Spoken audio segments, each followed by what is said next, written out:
ಕಾರ್ಯಕ್ರಮಕ್ಕೆ ಚಾಲನೆ ಕೊಡಲಾಗಿದೆ. ಎಲ್ಲರೂ ಜ್ಯೋತಿ ಬೆಳೆಸುವ ಚಪ್ಪಾಳೆ ಮುಖಾಂತರ ಜ್ಯೋತಿಗೆ ಸಾಥನ್ನು ಒದಗಿಸಬೇಕಾಗಿ ತಮ್ಮಲ್ಲಿ ವಿನಂತಿ.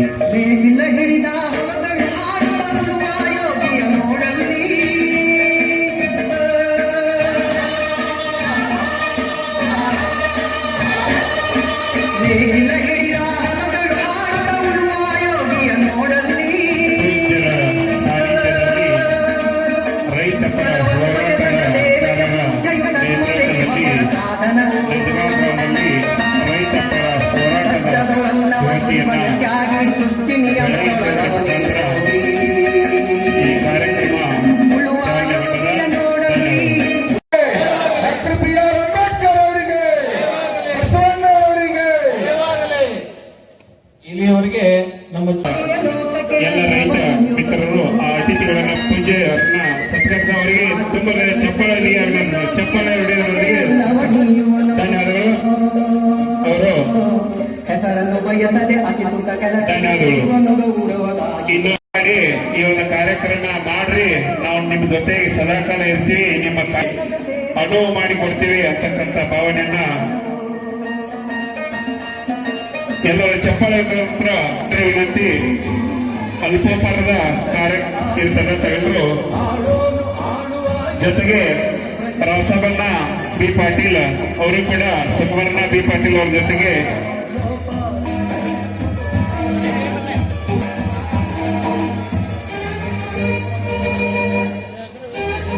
ಇನ್ನು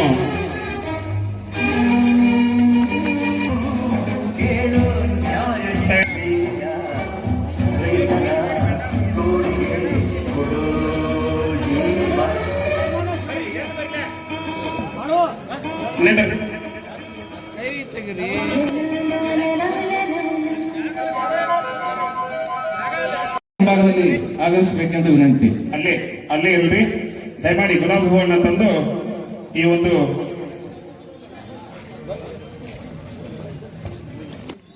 ಆದರೂ ರಾಜ್ಯ ಸರ್ಕಾರಗಳು ಇವತ್ತಿನ ದಿವಸ ಕೇಂದ್ರ ಸರ್ಕಾರವಾಗಲಿ ರಾಜ್ಯ ಸರ್ಕಾರವಾಗಲಿ ರೈತರ ಬೇಡಿಕೆಗಳನ್ನು ಹಾಗೂ ಜನಸಾಮಾನ್ಯರ ಬೇಡಿಕೆಗಳನ್ನವಾಗಿ ನಡೆಸ್ತಿದೆಯಾ ಅನ್ನುವಂತ ಕಾರಣ ಚಿಂತನೆ ಎಲ್ಲರಲ್ಲಿ ಹುಟ್ಕೊಂಡ್ಬಿಟ್ಟೈತಿ. ಇವತ್ತು 7-8 ವರ್ಷದಿಂದ ತಗೊಂಡಿಲ್ರಿ.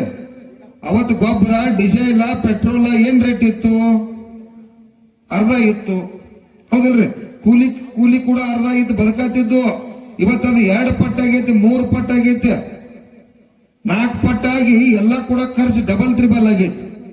ಅದಕ್ಕೆ ನಾವು ಅದು 3,000 6,000 ಆಗ್ಬೇಕು. ಆದ್ರೂ ನೀವು ಹೆದರ್ತಿರ್ತೀರ 5,500 ರೂಪಾಯಿ ಬಿಲ್ ಕೇಳತ್ತು. ಕೇಳೋಣ ಬೇಡ್ರಿ, 5,500 ರೂಪಾಯಿ ಕೂಡ ಕೊಡಕ್ ಸಾಧ್ಯ ಐತೆ. ಕಾರ್ಖಾನೆ ಅವ್ರ ಇನ್ನು ಮುಂದಿನ ಸಲ 3,500 ರೂಪಾಯಿ ಕೊಡ್ಲಿ ಅವ್ರ, ಹೌದಲ್ರಿ? ಮತ್ತ ಸರ್ಕಾರಕ್ಕೆ 1 ಟನ್ ಕಬ್ಬಿಗೆ ಈ ಶೆರೆ, ಈ ಸ್ಪ್ರೀಟ್ ಏನೈತಿಲ್ಲ, ಈ ಸ್ಪ್ರೀಟ್ ತಯಾರಾಕತ್ತ ಸ್ಪ್ರೀಟ್ ಮೇಲೆ ಅವರ 1 ಟನ್ ಕಬ್ಬಿಗೆ 5,000 ರೂಪಾಯಿ ಗೌರ್ಮೆಂಟ್ ಟ್ಯಾಕ್ಸ್ ಹೋಗ್ತದೆ. ಹಿರಿಯರ 50,000 ಕೋಟಿ ರೂಪಾಯಿ ಟ್ಯಾಕ್ಸ್ ಹೋಗತಿ ರಾಜ್ಯ ಸರ್ಕಾರಕ್ಕ. ಕೇಂದ್ರ ಸರ್ಕಾರಕ್ಕೆ 50,000 ಕೋಟಿ ರೂಪಾಯಿ ಟ್ಯಾಕ್ಸ್ ಹೋಗತಿ ಕಬ್ಬಿನಿಂದ್ರ. ಕೇಂದ್ರ ಸರ್ಕಾರದವರು ಬಂದ್ರೆ ಇಲ್ಲಿ ಕಳಿಗೆ ಇರಂಗಿಲ್ಲ, ಹೌದ್ರಿ? ರಾಜ್ಯ ಸರ್ಕಾರದವರು ಹೊಲ ನಮ್ಮದ, ಬಂಡವಾಳ ನಮ್ಮದ, ಸಾಲ ತೆಗೆದು ಬಂಡವಾಳ ಹಾಕಿ 14 ತಿಂಗಳು ಕಬ್ಬು ಬೆಳೆಸವ್ರ ನಾವು. ಅವ್ರಿಗೆ 5,000 40-50,000 ಕೋಟಿ ರೂಪಾಯಿ ಅವ್ರು ತಗೋತಾರ. ಇವ್ರ 50,000 ಕೋಟಿ ರೂಪಾಯಿ ತಗೋತಾರ. ಅದ್ರೊಳಗಿಂದ 10,000 ಕೋಟಿ ರೂಪಾಯಿ ರೈತರಿಗೆ ತೆಗೆದಿಡ್ಲಿ, ಹೌದಿಲ್ರಿ? ಇದಾರ ತೆಗೆದಿಡ್ಲಿ, ಏನ್ ತಪ್ಪತ್ತೆ? 12 ತಿಂಗಳು ಬೆಳಿಬೇಕ್ರಲ್ಲ ನಾವು, ಅದೇನ ತಿಂಗಳದಾಗ ಬರೋ ಬೆಳೆಯಲ್ಲ. ಅವರ ನಾವು 5,000 ಕೇಳ್ಬೇಕ. ಆದ್ರೂ ಈ ರಾಜ್ಯ, ಈ ದೇಶ ಗುರುಗಳ ಬದುಕಿಸ್ಬೇಕಂದ್ರ ನಮ್ಮದ ರೊಕ್ಕ ಅವ್ರಿಗೆ ಬೇಕು, ಪಗಾರ ಕೊಡ್ಬೇಕಲ್ಲ. ಎಲ್ಲ ಆಫೀಸರ್ಗಳಿಗೆ, MLAಗಳಿಗೆ, ಮಂತ್ರಿಗಳಿಗೆ ಅಡ್ಡಾಡಕ್ಕೆಲ್ಲ ಪಗಾರ ಬೇಕಲ್ಲ. ಹೋಗಲಿ 4,000 ಇಟ್ಕೊಳ್ಳಿ. ಅದ್ರೊಳಗಿಂದ ಕೇಂದ್ರ ಸರ್ಕಾರ 1,000 ಕೊಡ್ಲಿ, ರಾಜ್ಯ ಸರ್ಕಾರ 1,000 ಕೊಡ್ಲಿ ಅಂತೇಳಿ ನಾವು ಇನ್ನು ಮುಂದೆ ಹೋರಾಟ ಮಾಡಬೇಕಾಗಿತ್ತು. ಹೆಂಗ್ ನೋಡ್ರಿ? ಕಾರ್ಖಾನೆ 3,500 ಆದ 2,000 ಆತಂದ್ರ 5,500 ಆತಿಲ್ರಿ. 5,500 ರೂಪಾಯಿ ಏನಾದ್ರು ರೈತರಿಗೆ ಬಿಲ್ ಬತ್ತಪ್ಪ ಅಂತಂದ್ರ ನಾವೆಲ್ಲ ಕೂಡ ಆರ್ಥಿಕವಾಗಿ ಪ್ರಬಲ ಆಗಕ್ ಸಾಧ್ಯ ಐತಿ. ನಾ ಹಂಗ ಬೋಗಸ್ ಕೇಳತ್ತಿಲ್ರಿ. 1 ಟನ್ ಬೆಳೆಯಾಕ CSCP ವರದಿ ಖರ್ಚು ವೆಚ್ಚು ಒಬ್ಬ ಶುಗರ್ ಕಮಿಷನರ್ ರವಿಕುಮಾರ್ ಅಂತೇಳಿ ಹಿಂದಿರ್ತಕ್ಕಂಥ ಕಮಿಷನರ್ ಸರ್ಕಾರಕ್ಕೆ, ಕೇಂದ್ರ ಸರ್ಕಾರಕ್ಕೆ ವರದಿ ಕೊಟ್ಟಾನ. 1 ಟನ್ ಬೆಳೆಯಾಕ 4,700 ರೂಪಾಯಿ ಖರ್ಚು ಬರ್ತೈತಿ. ಮತ್ ನಾವು 5,500 ಕೇಳೋದೇನು ತಪ್ಪಲ್ಲ. ಖರ್ಚಿಗಿದ್ದಾನೆ ಕಡಿಮೆ ಪುಕ್ಕಟ ಬೆಳೆದು ಕೊಡತ್ತವ್ರೆ. ಯಾಕೆ ಸಂಘಕ್ಕೆ ಈಗಾಗಲೇ ಕೊಲ್ಲಾಪುರ ಕ್ರಾಸ್ನಲ್ಲಿ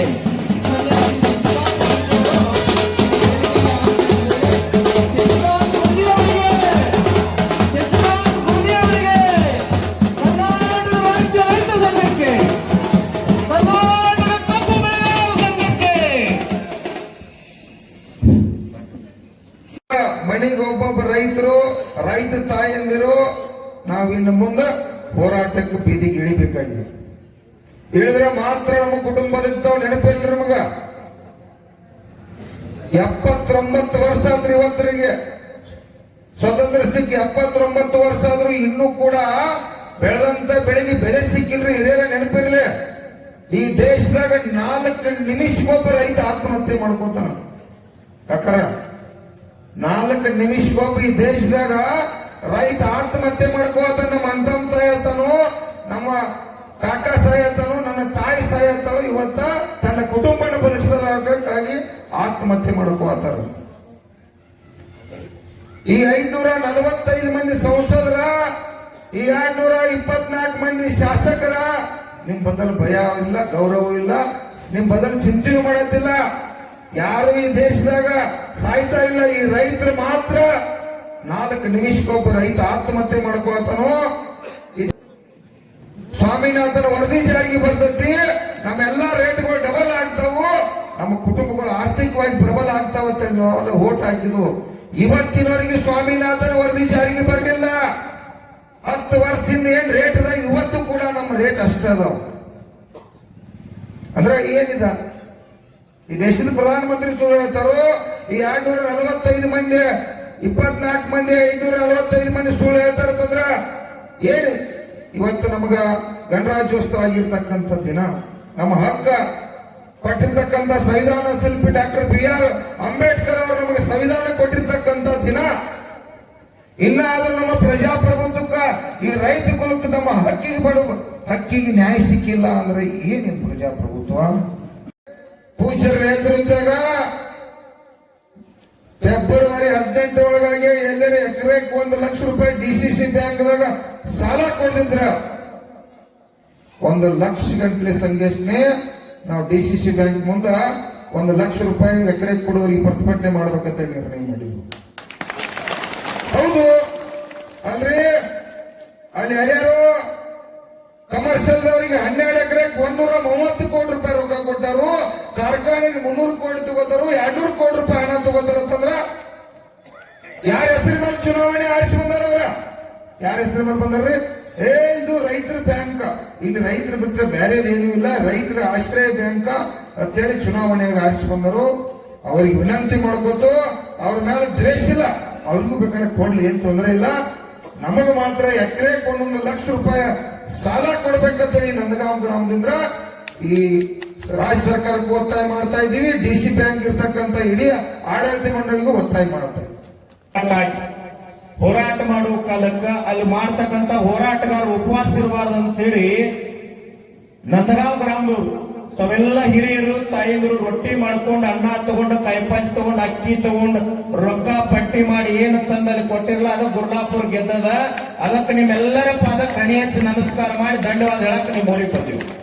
ಪೂಜಾರಿ ಕುಂತ ನಾ ಯಾಕೆ ಈ ಸಂದರ್ಭವಾಗಿ ಮಾತು ನೆನೆಸ್ಕೊಳಕತ್ತೀನಿ, ಇದು ನಮ್ಮ ಅಥಣಿ ಅದ, ಶಿವಯೋಗಿಗಳ ನಾಡದ. ಇದು ಜಗತ್ತಿನ ಕ್ಯಾವಿಯ ಸಂಕುಲಕ್ಕೆ ತಾಯಿಯಾಗಿರ್ತಕ್ಕಂಥ ಪುಣ್ಯಭೂಮಿ. ಇದು ನಾವತ್ತ ಹೇಳೀನಿ, ಶಿವಯೋಗಿಗಳ ನಾಡಿನೊಳಗೆ ಹುಟ್ಟಿದ ಸನ್ಯಾಸಿ ಅದಿನಪ್ಪ. ನೀ 50 ರೂಪಾಯಿ ಕೊಡಂಗಿಲ್ಲ ಅಂದಿಲ್ಲ. ಚೂಡಾಪುರ ನೇತೃತ್ವದಾಗ 300 ತಗೋಲಿಲ್ಲ ಅಂದ್ರೆ ಮತ್ತೆ ಅಥಣಿ ನಾಡಿದಾಗ ಹುಟ್ಟಿದ ಸಾರ್ಥಕಲ್ಲ ತಿಳಿದು ತಗೊಂಡತ್ತೀರಿ. ನಮಗಾಗಿ ಅಲ್ಲ, ನಮ್ಮ ಮಣಿಗಾಗಿ ಅಲ್ಲ, ಹೆಂಡತಿ ಮಕ್ಕಳಿಗಾಗಲ್ಲ, ಕನ್ನಡ ನಾಡಿನ ಸಮಸ್ತ ರೈತರಿಗಾಗೈತಿ ಇದು. ನಾ ಹೇಳ ಬಹಳ ಮಂದಿ ಸನ್ಮಾನ್ಯ ಈ ರಾಜ್ಯದ ಮುಖ್ಯಮಂತ್ರಿಗಳಾಗಿರ್ತಕ್ಕಂಥ ಸಿದ್ದರಾಮಯ್ಯನವರು ಸಭೆ ತಗೊಂಡ ಫ್ಯಾಕ್ಟ್ರಿ ಮಾಲಕ ಹೇಳ್ತಿದ್ರ ಬುದ್ಧಿ, ನಮ್ ಫ್ಯಾಕ್ಟ್ರಿ ನುಕ್ಸಾನ್ ಆಗ್ಯದ್ರಿ, ಬಹಳ ಲಾಸ್ ಆಗ್ಯದ್ರಿ, ನಾವು ಕೊಡಕ್ ಆಗೋದಿಲ್ಲ ಅಂತ ಹೇಳ್ತಿದ್ರು. ಅಲ್ರಿ ಇವ್ರ ಫ್ಯಾಕ್ಟ್ರಿ ನುಕ್ಸಾನ್ ಆದ್ರ ವರ್ಷಕ್ಕೆ 3-4 ಹೆಂಗ್ ಫ್ಯಾಕ್ಟ್ರಿ ಹಾಕ್ತಾವ್ರಿ, ಇದು ಎಲ್ಲಿಗೆ ಬರ್ತದೆ? ಹೆಂಗ್ರಿ? ಇನ್ನೊಂದ್ ಏನ್ ಆಸೆ ಅದ ಅಂತಂದ್ರ, ನಿಮ್ ಮನಿ ಒಳಗ ಮಕ್ಕಳ ಮದುವೆ ನಡೀತಂದ್ರ, ಮಕ್ಕಳ ಶಿಕ್ಷಣ ಎಮರ್ಜೆನ್ಸಿ ರೊಕ್ಕ ತುಂಬೋದು ಬಂತಂದ್ರ ಬ್ಯಾಂಕಿನೊಳಗೆ ಸಾಲ, ಬಡ್ಡಿಯಂಗ್ ಸಾಲ ತಗಸಬಾರ್ದು. ಒಳಗೆ ನಿಮ್ ಟ್ರೇಸರ್ ಆಗಿಂದ ರೊಕ್ಕ ತಂದು ಮದುವೆ ಮಾಡುವಂತ ಸಾಮರ್ಥ್ಯ ಪ್ರತಿಯೊಬ್ಬ ರೈತಗೆ ಬರ್ಬೇಕು. ಇದು ನಮ್ಮ ಕನಸು. ಏನಿಲ್ಲ, ಒಳ್ಳೇದಾಗ್ಲಿ, ಹಾಳು ವಿಷಯ ಹೇಳಂಗಿಲ್ಲ. ಎಲ್ಲ ನಮ್ಮದ ಊರೈತಿ. ನೀವೆಲ್ಲ ಎತ್ಕೊಂಡು ಸಹಕಾರ ಕೊಟ್ಟು ಅನ್ನ ಕೊಟ್ಟು ಅಲ್ಲಿ ಕಡಿಮೆ ಬೀಳಬಾರ್ದು ಅಂತೇಳಿ ಪ್ರತಿಯೊಬ್ಬರು ತಮ್ಮ ವೈಯಕ್ತಿಕವಾಗಿ ಕಿಸಾಗಿನ ತೆಗೆದು ಏನ್ ರೊಕ್ಕ ಕೊಟ್ಟಿರಲ್ಲ, ಅದಕ್ಕೆ ತಮ್ಮೆಲ್ಲರಿಗೂ ಪಾದಕ್ಕೆ ಧನ್ಯವಾದ ಹೇಳ್ತೀನಿ. ಬಬಲಾದವ್ರು ಒಂದು ಕಾಲದ ನಾನು ನೆನಪು ಮಾಡ್ಕೊಂತೀನಿ. ಬಿದ್ದೀವ ಅಂತಿರೋ ಮಕ್ಕಳಿರ, ಭೂಮಿ ಎದ್ದೆದ್ದು ಬಡದಿತ್ತು ಮಕ್ಕಳಿರ, ಹದ್ದು ಕಾಗಿ ಹರ್ಕೊಂಡು ತಿನ್ನುವ ದಿನಮಾನಗಳು ಬರ್ತಾವ ಹೊಲ ಎತ್ತರ, ರೊಕ್ಕದ ಗಡಿಗೆ ಹೊತ್ತು ಇವಾಗ ಬಿಗಿ ಬಿಗಿ ಎತ್ತಿರೋ ಮಕ್ಕಳಿರ ಅಂತ ಹೇಳ್ತದ. ಉಳುವಿ ಚೆನ್ನ ಬಸವಣ್ಣ ಹೇಳ್ತಾನ, ಉಳುವಿಯ ಚೆನ್ನನು ಕಲಿಯುಗದ ಹುಟ್ಟಿ ಬರುವಾಗ ಜೊಟ್ಟೆಲ್ಲ ಹಾರಿ ಹೋಗಿ ಗಟ್ಟಿ ಕಾಳು ಅಷ್ಟ ಉಳಿತಾವ ಅಂತೇಳಿ ಅನ್ರ ಬುದ್ಧಿ. ಅತನಿ ಶಿವಗಳು ಬಬಲಾದಿ ಸದಾಶಿವ ಮುತ್ತನ ಆಶೀರ್ವಾದದಿಂದ ಕೋವಿಡ್ದೊಳಗು ನಿಮಗ ನಮಗ ಏನೂ ಆಗ್ಲಾರ್ದ ಜೀವಂತ ಜೀವನ ನಾವೆಲ್ಲ ಗಟ್ಟಿ ಕಾಳಾದೀವಿ. ಆ ಗಟ್ಟಿ ಕಾಳು ಅದೀವಲ್ಲ, ಅದನ್ನ ಎದಕ್ಕೆ ಸದ್ಬಳಕೆ ಮಾಡ್ಕೊಳ್ಳೋದು ಅಂತಂದ್ರ, ಒಂದು ತಮ್ಮ ಮನವರಿಕೆ ಇರಲಿ. 1955 70 ರೂಪಾಯಿ ತೊಲಿ ಬಂಗಾರಿ, 2005 7,000 ರೂಪಾಯಿ ತೊಲಿ ಬಂಗಾರಿ, 2026 ಇವತ್ತು ಎಷ್ಟಾಗ್ಯದ? 1.5 ಲಕ್ಷ ದಾಟಿ ಹೊಂಟ. ಮತ್ತೆ ನಿಮ್ ಬೆಳೆದಂತ ಬೆಳೆಗಳಿಗೆ ಯಾಕೆ ರೇಟ್ ಇಲ್ಲ?